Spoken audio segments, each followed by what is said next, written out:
Professor Rob Godby is one of those people who are all over the map and at the same time very hard to pin down. Even if you limit yourself to examining his research, he has a hand in what I think is far too many things. His two recent books are on the Eurozone economic crisis, think bankruptcy in Greece. Okay, the 2013 book, The European Financial Crisis, Debt, Growth, and Economic Policy, and his 2016 Greek Tragedy, European Odyssey, The Politics and Economics of the Eurozone Crisis, which he co-authored with the current chair of UW's, I'm going to call it the Poli-Sci department, although they've changed their name. I can never remember what they changed it to. Anyway, he co-authored that with Stephanie Anderson at UW, who's a political scientist. And if you want to understand Europe's economic crisis, I can't do better than recommend those two books read together. Yet, when you turn to Rob's articles, they're on topics closer to home. They study the impacts on the coal industry from within the state, from national policy and other international trade. He studies ways to value wind energy and make it into a market. He takes market-based approaches to controlling emissions, pollution, and he works on the question of unequal pay distribution. At UW, Rob is also a teacher whose courses range from the introductory Econ 1000, Global Economic Issues, and the freshman year seminar, to upper level and graduate courses on macroeconomics and monetary policy. He also supervises a good number of doctoral students, as well as teaching graduate courses for our cooperative international degree that is actually sponsored by Pforzheim University in Germany. A past chair of the economics department, Rob now directs the Center for Energy Economics and Public Policy at UW. This means he's now the go-to person for any state official, government department, or media outlet who seeks advice or just information on economic matters ranging from wage determination, energy policy and production, tax incentives, energy transmission and sales, and emissions trading. And those are the topics he's willing to admit to in public. You may recently, just as a hint, have heard him being interviewed on NPR talking about Wyoming coal jobs. Tonight he's going to step away from this more common economic topic, and he's going to speak to us on economic income inequality, its effects on the USA's economic and political future. Dr. Godby. Thank you. All right, so I am going to break the cardinal rule of having conversations in public, and I'm going to talk a little bit about politics tonight. So that's going to be a little bit dangerous because I'm an economist, so I'm probably not the right person to be talking about that in the first place. And what I'm going to talk about is really an outgrowth of a class that I started teaching a couple years ago. So as Paul mentioned, and thank you for that nice introduction, by the way, I've been thinking a lot about financial crises, in particular the US financial crisis, and then how that evolved and affected the European financial crisis. And in thinking about that, one thing that I spent some time in Europe and then came back to the United States, and there were some similarities in just how politics began to evolve after the financial crisis. And I don't think it's too controversial to say that politics has become more polarized. And so one of the things that I did in this class, the class was about financial crisis, and it was supposed to be a fun class. It's a senior level class, but instead of doing a whole bunch of math and finance stuff or economic stuff, it's actually called Financial Crisis Through Film. And I actually have them watch different movies about the financial crisis, including some drama, fictional, or I shouldn't say they're fiction, but dramatizations, like movies like The Big Short that you might have seen. And then through that, we try to explain, first of all, what happened in the financial crisis and how it affected people. And so what I'm going to talk a little bit about tonight, I actually lied to Paul when I said I'd do this. So it's not going to be the usual, what is income inequality, why do we care, what can we do about it? In fact, I gave that talk a few years ago in another Saturday U thing, so I could have really easily just recycled that, and most of you wouldn't have known unless you went and found the video. But I'm not going to do that today, so this is going to be a little bit more about what it's like in my class. I don't really have as much of a point here as I might have in that older talk. What I'm going to do is talk a little bit about some new research that's going on and how we might think about it, and I'll be honest with you, what little economists know about this.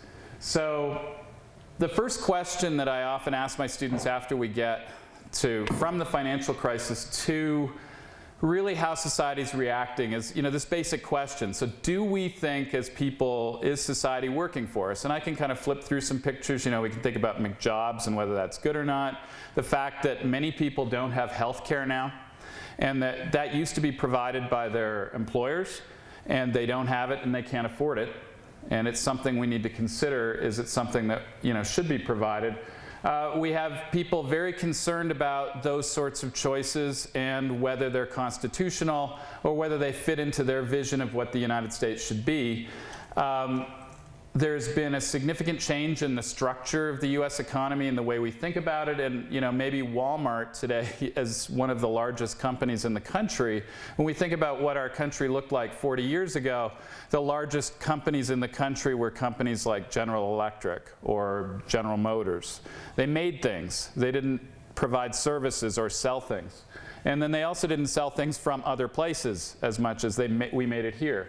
And people are concerned about that. We also are often concerned about pictures that we see like this. If you have, most people have a compassion for this, and of course, you ask yourself, how do people get there, and often, how can we help them? There's a concern that those new jobs that are occurring in the economy, they don't pay a living wage. This is kind of a picture of the Rust Belt, for example, the deindustrialization, as some people think of it, of the United States, and the concerns that brings them. And of course, when you think about this, this has also led to significant angst and political concern, and you can see that in, this luckily doesn't happen very often, but there are occasions where we do see those frustrations just kind of overwhelm people and erupt. So what's gone on since the financial crisis is kind of this disappointment. And I'll come back to the financial crisis. It was very severe. It led to the worst recession we've had since World War II. But that disappointment about whether society is working for us really occurs on both the left and the right of the political spectrum. So, right of the picture, we typically think of the Tea Party as kind of the face of this disappointment or frustration. On the left, although it hasn't been as influential, what was called the Occupy movement and the concerns that came up there. In the last presidential election, of course, Bernie Sanders on the left there was did not win the nomination for the Democratic Party, but he really shook up the election just running against Hillary Clinton. And same can be said for President Trump, who actually won the nomination and really shook up the party. That, most people, a year before he won the nomination, it was kind of a joke punchline to say President Trump, because not a lot of analysts, I should say, not no one, but a lot of analysts didn't give the Trump campaign a lot of a chance, but it's a populist campaign, and obviously it was successful. So again, these are things that we wouldn't have expected prior to this, and again, I think it's symptomatic. So the question that I ask my students is, are these really reactions to the same trends? And so what I focus on is not political concerns, but economic concerns. And so I'll just show you some of the pictures that, so I'll be honest with you, I don't have cool pictures of miners, or, Todd's going to show even better things, I think, but I'm going to show you what Al Simpson once accused me of always presenting pictures of pipes and tubes. So they're mainly charts. Economists really like them, but everybody else usually wonders why we get so excited. But you're going to see a few of those. But first, just kind of recap. Everybody in this room, if you were watching TV and you were aware of it, You know, the financial crisis, it certainly wasn't as bad here in Wyoming as elsewhere. There was a huge cost to society. You know, you can see the numbers there, $5.5 trillion in housing wealth was lost. And I'll focus on that because that's really the cost that many people feel. Certainly many people lost their jobs. You can see over 8 million, 4 million foreclosures, 2 trillion in income lost. And those costs were mainly borne by what you might call the working classes, so the regular people. When government approached this with policy, and we spend a lot of time talking about this in my class and why it was done, the policies seem to most people to be not propping up those who were hurt most, but propping up those who maybe caused the crisis. So for example, you often hear about the bank bailout, and TARP is a 4-letter word in more ways than one maybe for many people. And TARP kind of becomes a turning point in the politics. Now, in my class, we spend a lot of time talking about why that is a widely misunderstood policy. I won't talk about that tonight, but clearly it frustrated people because the hurt was on some people, and yet it seemed like the policies were aimed at others. And that's become a concern in both major parties in the United States. So the way I kind of think about this is that the financial crisis pitted debtors against creditors. So if you think about how this started, there was a housing bubble, led to a large credit expansion among what you might call marginal borrowers. What that means is they are less likely to pay their debt back than someone else, or they're extending themselves further than was normal.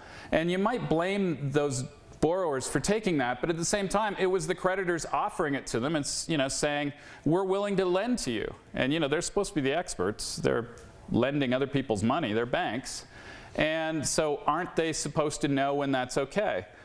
That's one way to think about it. But at the other extreme is, you know, should they have been more responsible? And when you're in a bubble, how do you know this is a bubble anyway? It seems like a good investment at the time.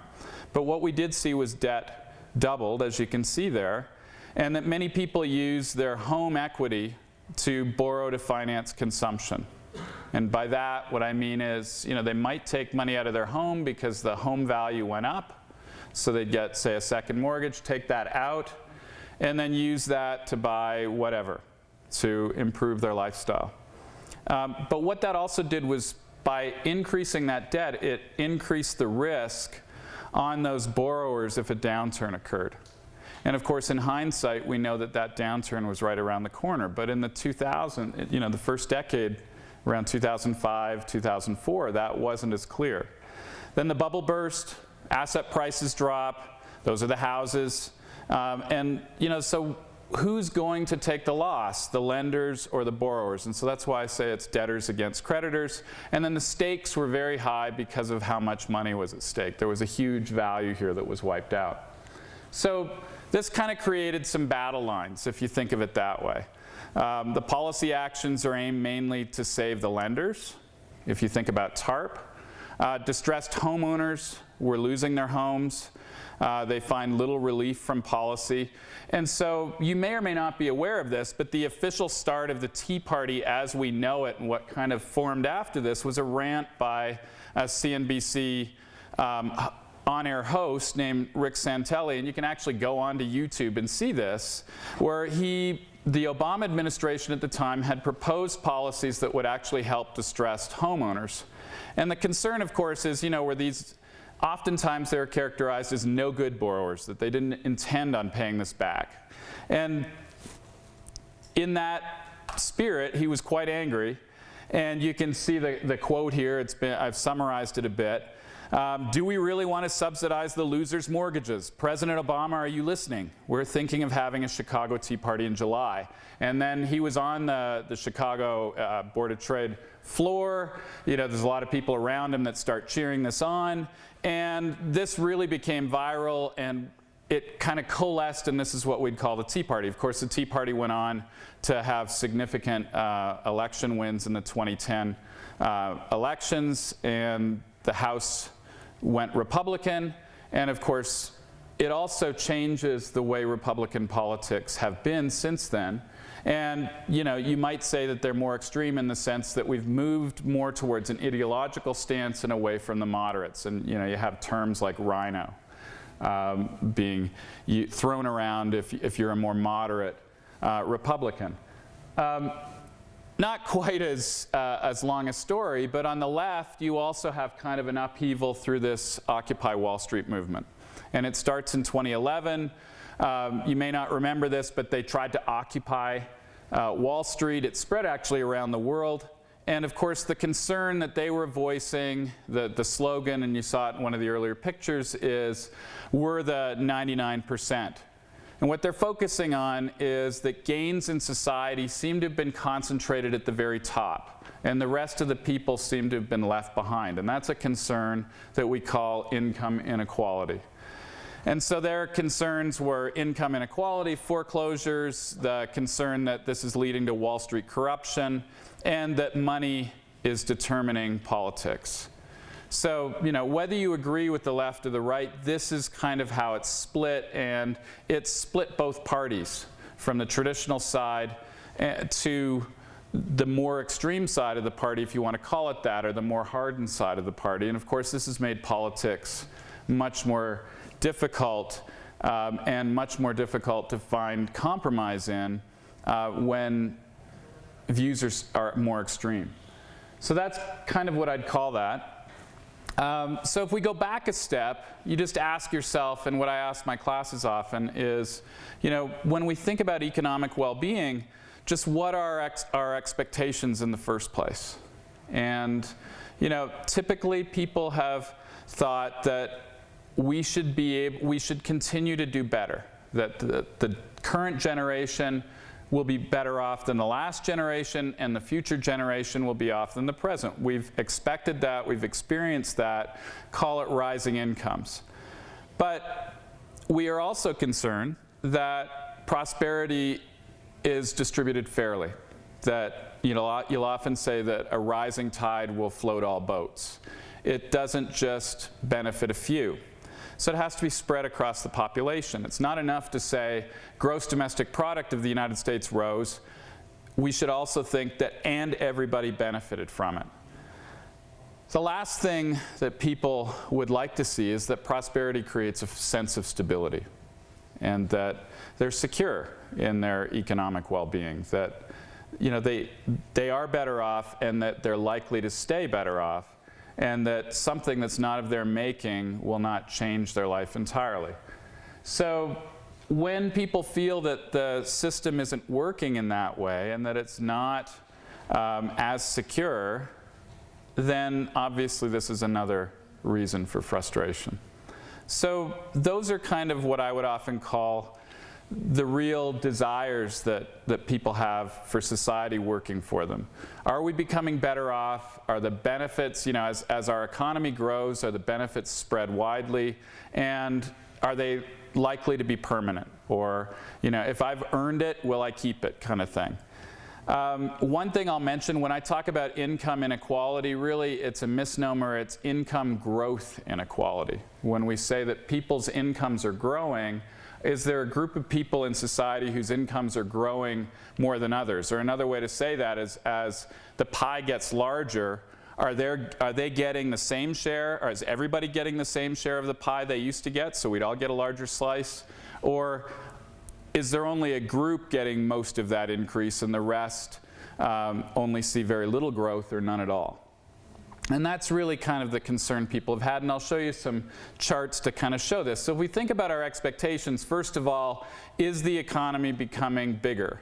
Or do we have more growth? And this is a chart that goes all the way back to the turn of the 20th century. Now, if you look on the left chart, and if you're a graph person like economists are, this is fantastic. For the rest of you, it's like, holy cow. One thing I'll mention is that the scale on the left is logarithmic. And what does that mean? We're all used to compound interest. If growth is increasing at a certain rate, it increases, what you're looking at increases exponentially. So if this was actually charted with a normal thing, you'd see this exponential growth curve. When you use a scale like this, what this shows is the growth rate.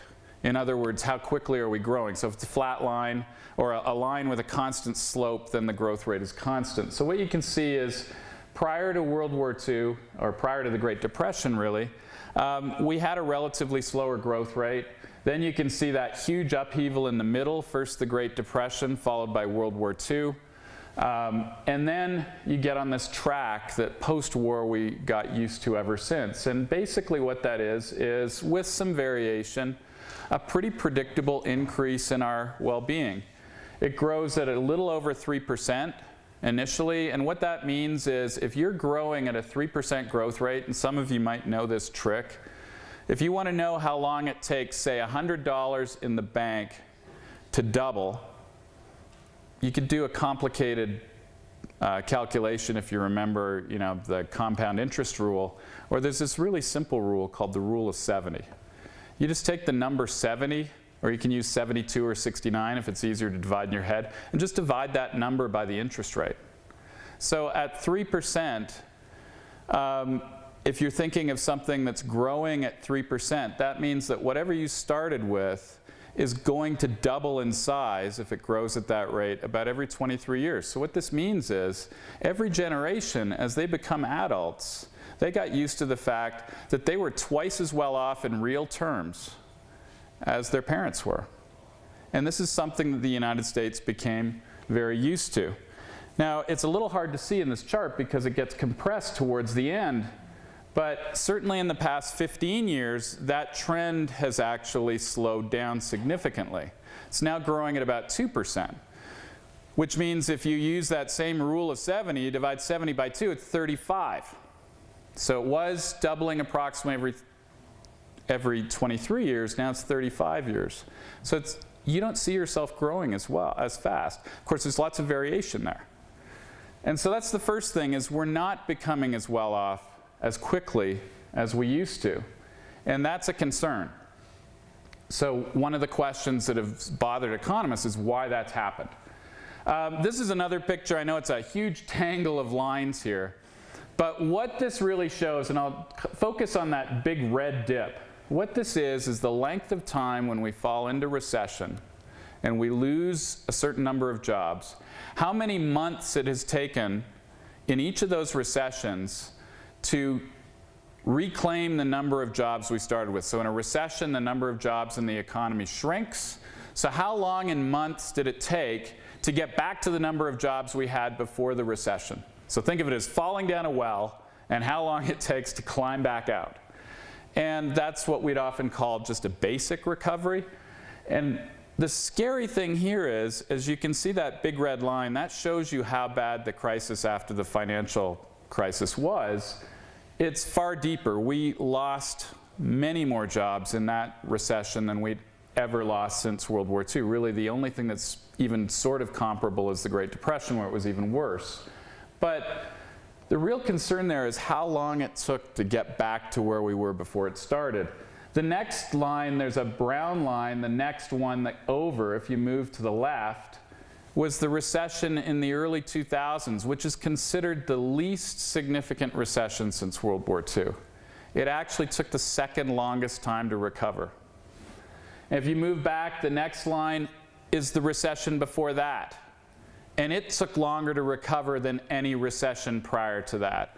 So what's the point here? Every time we fall into a recession, it takes us much longer to get back to where we were afterwards, regardless of its depth.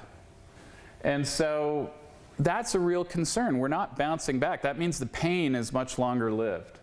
And so that's also a concern we've had. Just why is this? You can go a little further. Productivity is basically what drives growth in the economy, and it also drives wages. A couple things about that productivity line. If I just extended the original productivity line straight out, you can see it's bent down. That's the growth of the economy slowing down. The other thing that's scary, though, is typically that growth was shared equally between the people who work and the people who, say, own the means, right? The capitalists, if you want to call them. If you look at that, though, that split has changed significantly over time. It used to be about a little over 60% of total income went to labor. and the remainder, about 38%, went to capital, those people who own the companies. That has changed significantly. You can see the amount going to labor has fallen down to about 57%. And that means those people who own the companies, who you might often think are the rich, are getting a larger slice of the pie. And another way to say that is just to look at a typical growth rates of different parts of the labor force. So we can talk about the top 1%. Those are the people who are most wealthy in the economy. To get into that top 1%, you have to earn over $400,000 a year on average, but it varies by state. Since 1980, their income's grown almost 200%. But if you look at everybody else, if you look at the next 19%, so this would be the top 20% in the economy, less the 1%, their income's only grown by 70. And everybody below that is around about 46%. So what does this mean? Since 1980, growth in wages has been concentrated mostly with the highest earners. And so this is a movement of that income. If you think of the pie growing, they're getting most of the increase. So there's some question as to why this has been occurring, because prior to this time, before 1970, all of those different parts, the lowest 20%, the next 20%, the middle, the upper 20%, and the last 20%, they were all growing at about the same rate. And suddenly, the returns seem to have only gone to the wealthiest, or those the richest, if you might call it that way. So we've been trying to figure out as economists why this was happening. And this has happened across developed countries. When I gave this talk a few years ago about income inequality, I showed how this was changing across countries. But we've been trying to figure out what the reasons are for this. And a big one seems to be education and how much that matters in your wages. So the first chart on the left is just how much of a premium you get, how much more you get paid than a high school graduate if you have a bachelor's degree. That's the first line. So on average now you get paid about 160% of what a high school graduate gets if you have a 4-year bachelor's degree. If you have an advanced degree, you make double or more what they do. So that's one possible reason. So the more educated earn more, and then where are they in the income distribution? Well, it turns out that more of the more highly educated people are now taking the jobs that earn more money. So that hasn't been distributed equally. If you look at the top percentage, right, the top 20%, it's almost doubled with the number of university graduates. If you look at the bottom, it's less than a third. So that makes sense. If more money goes to more education and the more highly educated are in the higher wage groups, then that would explain why they're gaining more quickly than the others. Another one that people are really concerned about, and this has been a huge topic today, President Trump put tariffs on steel and aluminum imports, is just the effect of trade and technology. And where people are really concerned about this, oftentimes you'll hear about manufacturing.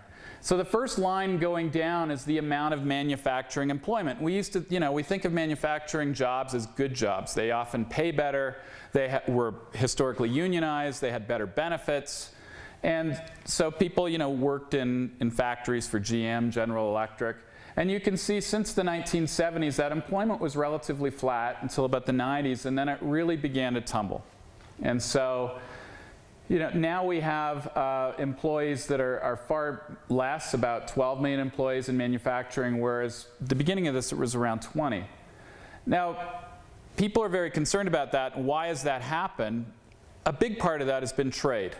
A lot of the lower cost, more labor intensive goods that we used to make, we now import. And we focus on producing higher value, more complicated goods that are often less labor intensive, and they use more technology to produce things like computer chips. One thing that people aren't typically aware of, though, is while far less people work in manufacturing, we have never produced more in manufacturing. So far fewer people are producing far more. And what that means is technology is, we can stop importing things from other countries, but even if we made it here, we wouldn't bring back all the jobs that we've lost, because the technology has made it so that we need less people to produce as much. Of course, what does that mean? Fewer of these well-paying jobs, and that's going to change how much income goes to, say, the middle income groups. Another thing that people are concerned about is, and this has affected some people more than others, is the split between men and women. The darker bar is how much men or women in each of these groups, white, black, or Hispanic, were making in 1979. The green bar is how much that's increased. If you look at men in each of these groups, whether you're white, black, or Hispanic, your income has actually been reduced. Women are where the wage gains have occurred. So when we say that on average, white wages have gone up, they've actually gone down for men and up for women. Now, there's a huge wage disparity between women and men, so you might say that while they're closer together, that's a good thing. But clearly, this is meaning that people who were in the labor force are now earning less than they did previously. And again, that leads to this income inequality problem.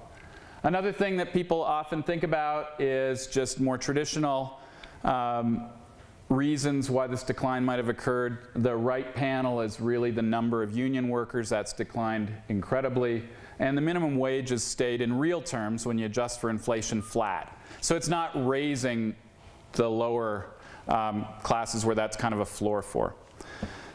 So when we talk about why income inequality might be a problem, it's probably better to talk to a non-economist to actually say that. And so one thing that a guy named George Packer wrote in Foreign Affairs in 2011 is really the second one, quote, is more what I think about. He said, "Inequality corrodes trust among fellow citizens like an odorless gas which pervades every corner of the nation." In other words, it's something that just kind of poisons our society.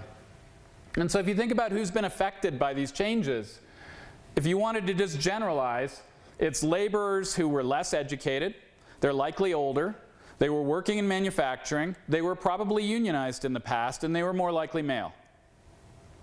Those people have been hit the hardest. And if you think about the last election and who you hear voted for the upset candidate, if you want to think about it that way, this might describe those voters. They also, in large part, you may not realize this, voted for President Obama before that because oftentimes they were looking for a change. So as these jobs have declined, more of these people have been forced into lower paying sectors, or they've chosen not to work at all. So when economists talk about income inequality, there's just first this concern about what it might do. But as economists, we don't just say, well, people are frustrated, therefore politics are going to be more polarized, and income inequality clearly causes that. Economists are a little more causal. And so we want to kind of think about, what is the mechanism that causes this? And if we understand the mechanism, maybe we can fix it. So the first thing is, there are kind of three things that economists are really worried right now. First of all is the more income inequality grows, that is, the more money is going to the highest incomes and less is going to the lowest, the more likely it is we're to have financial crises like the one we had in 2008. This has been, this is data collected around the world. This seems to occur on a regular basis, and it actually occurs historically in the United States. The second is something called secular stagnation, and it seems that the more income inequality we have, the slower the economy grows, which means we're not getting as well off as quickly. And then finally, financial crisis and income inequality seem to cause much more polarization in politics where these things happen. So let me just talk about the evidence of those three things. So first of all, if we were to look at the top 0.01% of the economy, and you can't see it in the corner here, these are people with an average income of, in 2010, this is from a famous book, so I used this, it was the best chart I could find.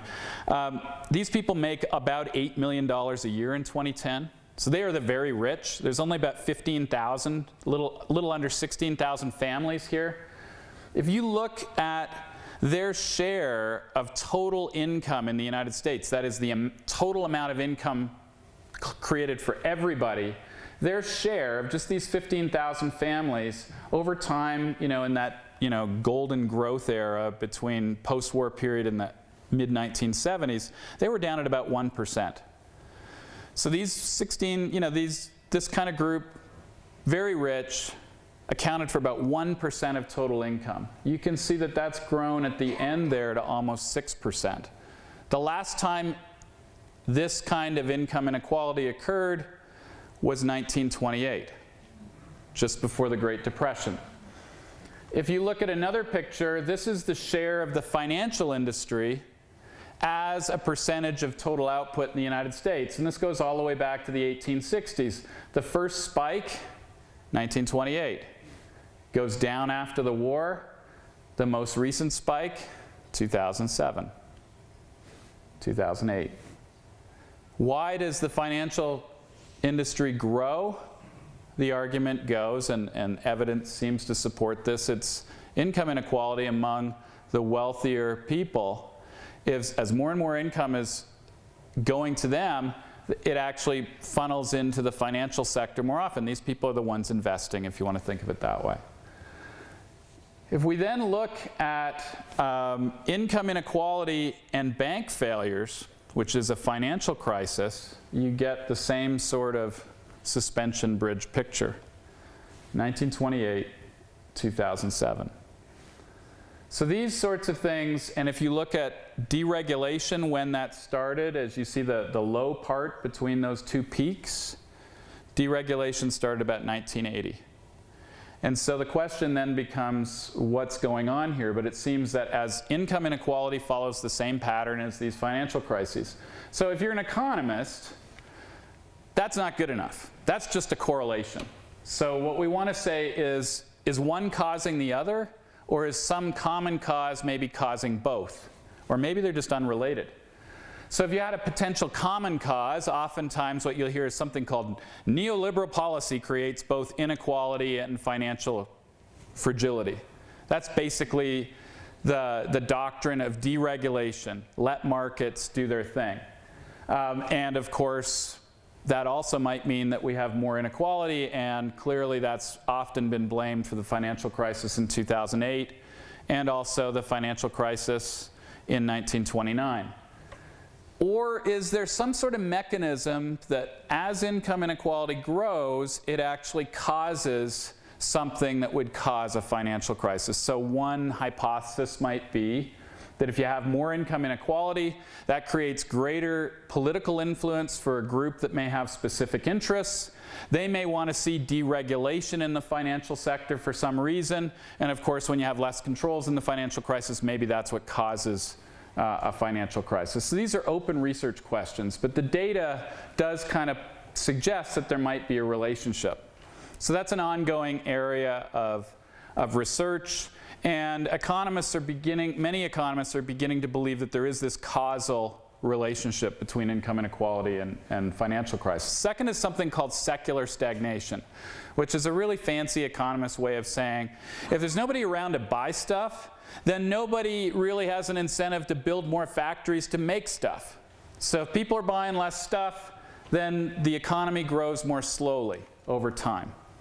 So here's the thing, if income inequality is involved in this, if more money or income is funneled to people who save more and spend less, then there'll be less consumption and less growth.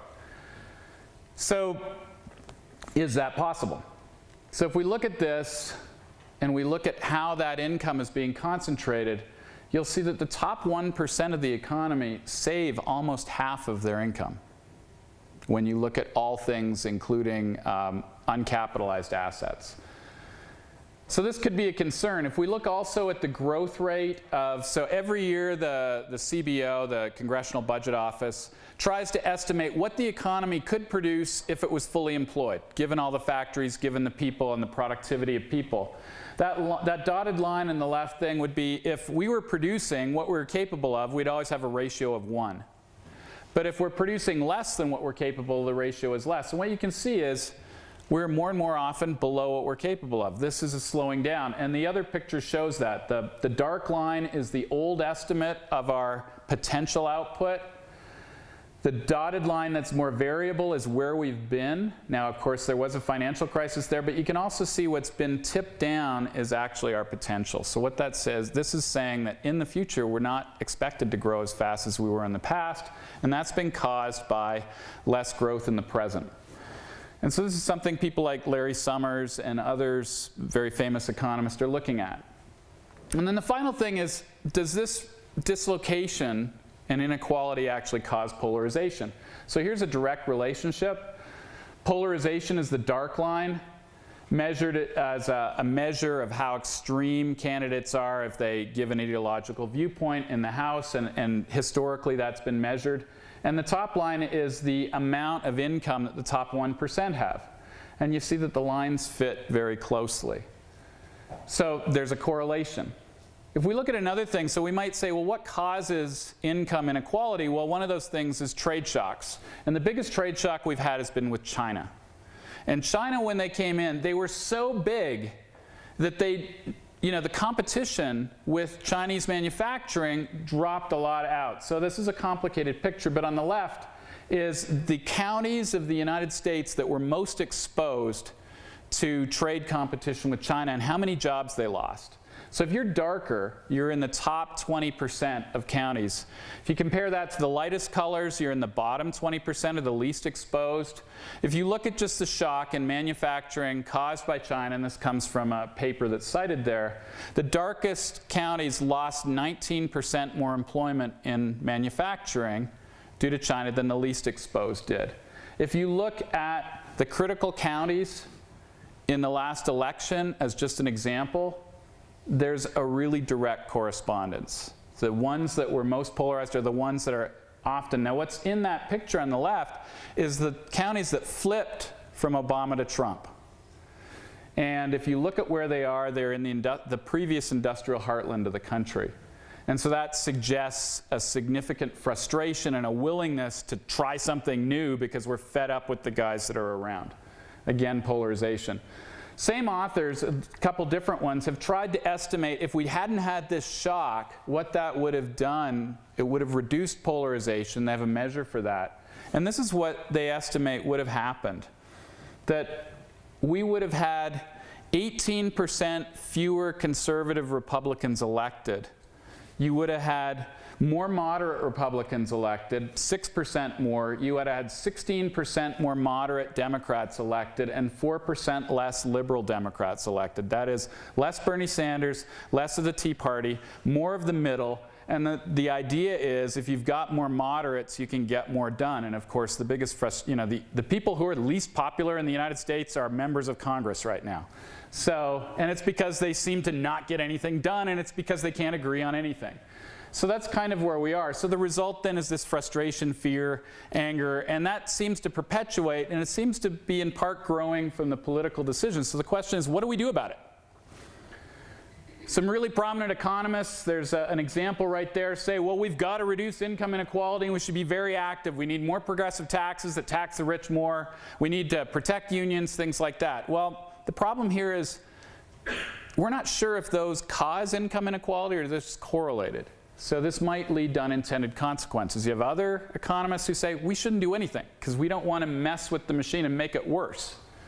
We should learn to live with this. This is just a feature of modern economies with greater globalization and more technological change. So we should learn to live with this and do it smartly. Try to get people to make better decisions. Say, for example, about retraining or taking more education. So some policies that most people agree should occur. First of all, if we have a huge trade shock, we need more retraining. And we need it in the areas of the economy that will most benefit from. This is why there's so much focus on, say, STEM programs, science, technology, engineering, and math. We should make sure that people can access education because it's gotten very expensive. And if people can't afford it, then they won't get educated, they fall behind. And finally, ensuring that people can work. You could improve, say, the social support programs that go on. I did not say in there that we should change the tax system. In fact, one of the other things that we might talk about is how do we increase growth?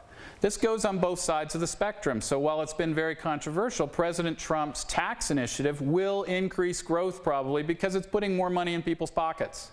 Now, it's not permanent in, say, the lower incomes the way it is in the higher incomes, but the bottom line is if that increases growth, it might bend that potential line back up. More people might invest because they expect more growth, so they want to have more factories. That creates more jobs in the future, which makes everybody better off and maybe increases the growth rate of the economy. Those are still things we're thinking about, but the bottom line is, as economists, especially when we move into this political sector, which is a lot softer, you can't really like go, you know, if I push this button, that'll happen for sure. We're just not sure. We don't know what we should do. And so this is a real puzzle for economists, and to be honest, as a person who does a lot of policy stuff, this is frustrating because I don't know what to say. So that's just a little bit of background what we talk about in our classes, and you know, there's a little bit of time left, but maybe we can have a couple questions. Yeah? Could you explain how we accumulated $21 trillion worth of debt, and what is that debt composed of? So the question was, how did we accumulate $21 trillion in debt? And actually that number, it depends on what number you use, but I'll accept that. And what is it composed of? So by composed of, do you mean what did we spend the money on? Is that what you're asking? How did we accumulate that? Sure. So one of the things that... Policies, or is it credit card policies? Is it treasury bills? Yeah, so when we talk about that debt, very often it's publicly held debt, so that means treasury bills. So government debt, if you're thinking about, say, state and local bonds, so it can be measured in different ways. We could look at federal government debt, federal and state government debt, like bonded, and also municipalities. So the bottom line is that does not include private debt. Those numbers typically don't. So on top of that, we have credit cards, house mortgages, things like that. So that sounds like a really scary number. Here's the thing. If you think about debt in the economy and you think about how much debt there will be more debt if the economy is bigger. So the way to think about that is more people taking a regular amount of debt, there will be more total debt. And that has happened. So that's one of the reasons the debt has gotten larger. The second reason the debt has gotten much larger is recent impacts in the United States. The financial crisis was so deep, it really reduced government revenues. Of course, in a financial crisis and in a recession, you want to keep those public services. We don't want to close down schools because we had a recession. How do we do that? We borrow. So after as a recession as deep as that, government debt went through the roof. That's just to keep the public services we expect open. It actually helps the economy too because it keeps people employed. In the 1930s, we learned that if you just start shrinking the size of the economy, it actually is worse because then you have fewer people who have money in their pocket to spend and it just spirals further down. So I don't know if that answers your question, but what we normally look at is not the number of the debt, but what it looks like in relation to the total income in the economy. In the same way, if I was going to lend you money, I would look at the total amount as a bank. I should look at the total amount of debt you have and what your income is every year. In other words, can you carry that debt? Can you make the payments that are necessary on that? And so what economists look at is not the total debt, but the debt to what we call debt to GDP or debt to national income ratio. And that has gotten larger, and the biggest part of that is due to the depth of the recession that we just went through. And that's not just true in the United States, that happened across all developed economies. Yeah? So it seemed like one of the main points you were making was it was going at 3% growth rate per year in the United States and then has gone to... Yeah. But since you were touted to also be an expert on Europeans, I was wondering if that is also the case there. That is also the case there. Okay. As economists have been worried about this first. This is what's been called the productivity slowdown. And economists have really been worried about this. And there's a lot of theories about this. One is the secular stagnation theory. Another one is we don't invent big deal things as much anymore. You know, electrification of society made a much bigger impact on the growth of society than, say, the internet has. And so we don't know. The short answer is that is happening. Part of it is potentially aging economies. As we age, there are more people that aren't working and fewer people who are, and that reduces the productivity and and the growth in an economy. But it is a huge concern, and people look at, is it supply side effects, the growth of technology, is that slowing down? Are we coming up with less ideas that make a big difference? Or is it something on the demand side? The one thing that makes the secular stagnation hypothesis a lot more relevant right now is normally when we think it's a supply, we're constrained to how much we can produce, but we've got more people. Then more people chasing fewer goods will drive prices up. But what we've actually seen, not only in Europe, but in the United States and elsewhere, is inflation has gone away. Prices are actually remaining more stable or not growing nearly as fast, which suggests that this is a slowdown in demand, not a slowdown in supply, if you remember your old demand and supply curves from economics, right? When you have more demand, prices rise. When you have less demand, prices fall. If you have more supply, prices fall, and so on. So we just haven't seen that. Thank you.